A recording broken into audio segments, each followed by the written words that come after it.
So, people come to me all the time and they say, Bill, I'm with you. I saw your movie. We're right here. I don't believe in that crazy biblical nonsense. Just the central story. Oh, you mean the stupidest part?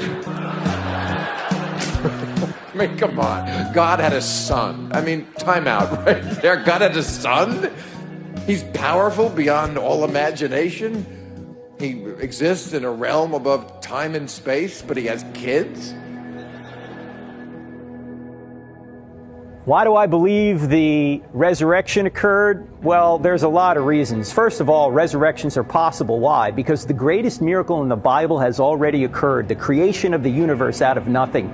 We have good scientific and philosophical evidence that the first verse of the Bible is true. In the beginning, God created the heavens and the earth. If that verse is true, every other verse is at least possible. Now, what evidence do we have that the New Testament documents are telling the truth?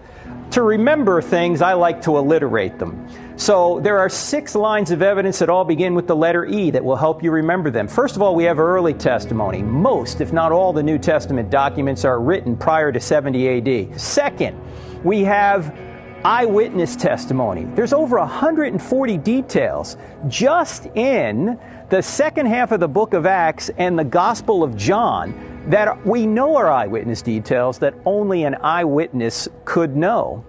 Thirdly, after early and eyewitness, we have embarrassing details. You go, what are embarrassing details? If there's something in the text that's embarrassing to the author or authors, it's probably true. Why? Because people don't like to make up embarrassing details about themselves. They like to hide them. Consider one particular embarrassing detail. At the crucifixion, the disciples run away while the women are the brave ones. Now, who wrote the New Testament documents down? Men. Now, what man is going to admit that he was hiding for fear of the Jews while the women went down and discovered the empty tomb?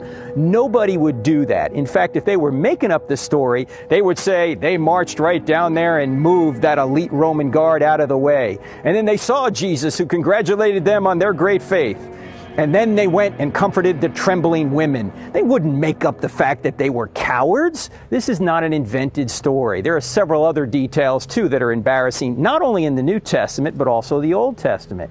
Fourthly, we have excruciating testimony. We get that word excruciating. It means out of the crucifixion, which is the argument that says that these men who were in a position to know whether Jesus had risen from the dead died brutal deaths when they could have saved themselves by simply saying, no, it never happened. They were living excruciating lives. These Jews who thought they were God's chosen people, why would they do this unless Jesus had risen from the dead? They had no motive to do it. Also, number 5, we have expected testimony. What that means is there's Old Testament prophecies that prophesy about a coming Messiah. And if I only had one Old Testament prophecy to make my case on, it would be Isaiah chapter 53. If you've never read Isaiah chapter 53, go read it. You will see it is an uncanny description of what Jesus did for us, yet it's written 700 years in advance. And we know it's earlier than Christ because it's the greatest of the Dead Sea Scrolls, 24 feet long. So we have expected testimony. And finally, we have extra-biblical testimony. There are 10 ancient non-Christian sources within 150 years of Jesus' life that mention Jesus and the apostles very briefly. And they say the same basic story the New Testament documents say, that his disciples believed Jesus rose from the dead and they believed he was God and they were willing to die for their beliefs. Now, how could this be invented when you even have non-Christian writers admitting the disciples believed all this? I don't have enough faith to believe that the New Testament documents are not telling us the basic truth about Jesus. He really did rise from the dead for my sins and for yours.